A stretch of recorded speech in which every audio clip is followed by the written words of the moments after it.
Alright, so a little bit about me. I'm a huge Eminem fan. Ever since I was like 5 or 6, around the time the Marshall Mathers LP or when the Eminem show came out.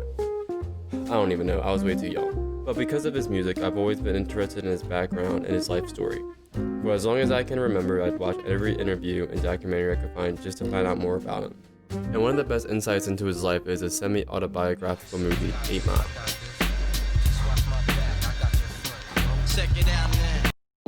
So the movie takes place in 1995. It follows the story of Jimmy Smith Jr., aka B-Rabbit, a white rapper trying to make it in hip-hop in Detroit, which already I think is a great obstacle for a movie like this. Since hip-hop is a predominantly black genre, B-Rabbit inherently has an obstacle that he has to overcome, and it's literally something that he can't change about himself. The opening minutes are probably the most important in the movie. We're introduced to the shelter, Rabbit's crew, the Rabbit's rivals, Underdog, and the free world in just 6 minutes. From the moment we see Rabbit interact with someone, he looks out of place. And then this just gets amplified when we see him get on stage for his first rap battle. He's virtually the only white person in the room, and B-Rabbit's opponent uses this to his advantage.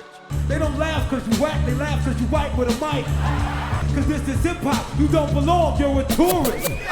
Him being nervous already at the beginning, combined with the fact that the audience is already booing him, leads to the worst act of choking you'll ever see.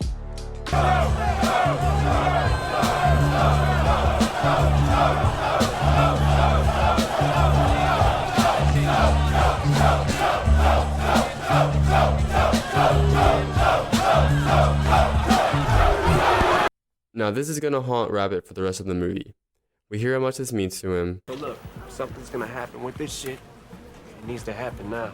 But he lets his fear get the best of him, and then reality sets back in.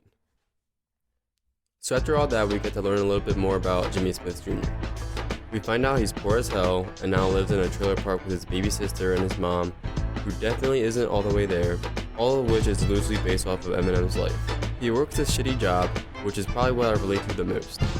It's a story about this guy trying to make it and pursue his passion, but he has to go to work every day, doing something he doesn't care about whatsoever, for a worthless check just to pay the bills, put food on the table, and have a place to live.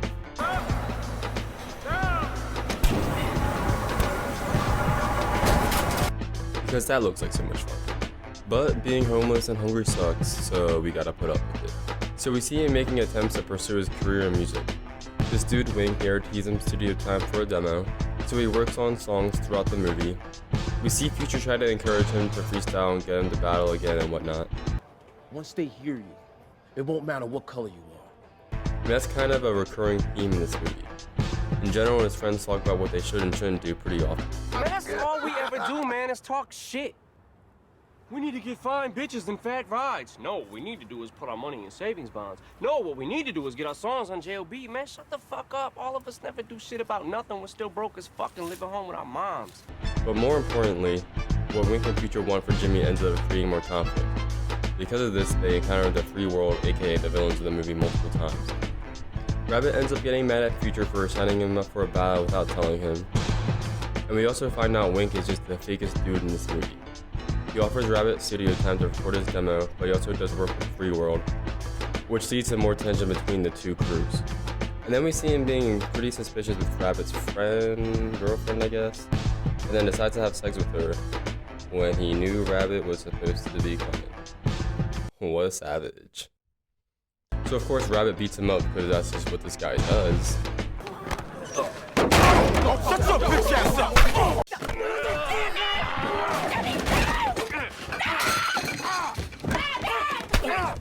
And in retaliation, this dude brings the entire free world to his trailer and jumps this dude. But as ridiculous as it all is, I love all this crazy drama because it really makes Rabbit come to the conclusion that he's let all these people have too much influence on his life, and it's gotten him nowhere. But it's here he realizes that he needs to make his own path and make his own decisions. Did you mean what you said about doing that demo with Wink?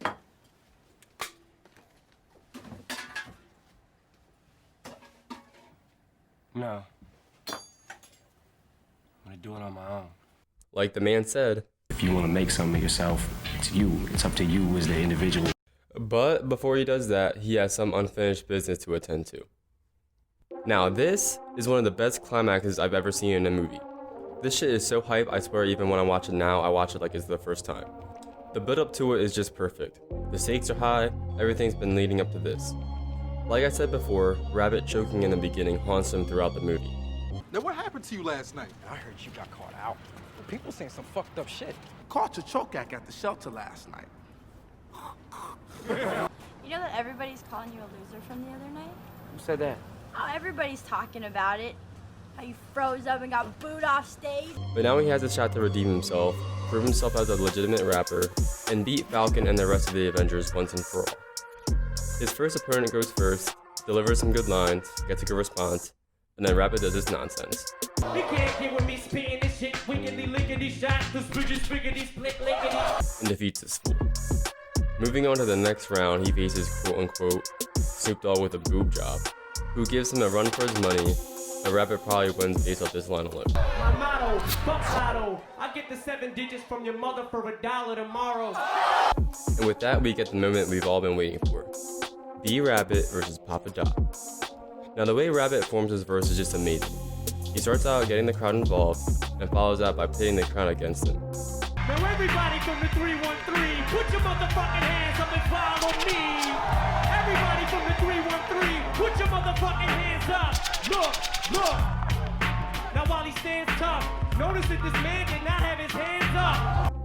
And then he follows that by literally taking away everything Papa Doc could say about him, otherwise known as stealing thunder. I am white, I am a fucking punk. I do live in a trailer with my mom.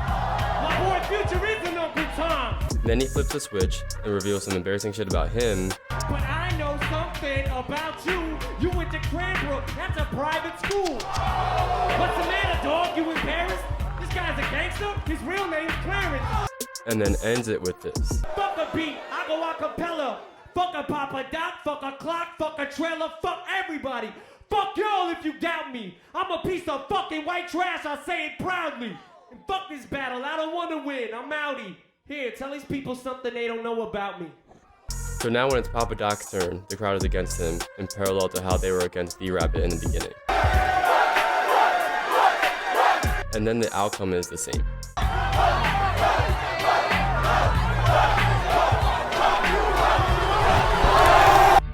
Some of y'all got Rocky, some of y'all got the Karate Kid, but growing up I had 8 Mile, and I couldn't be happier that I did.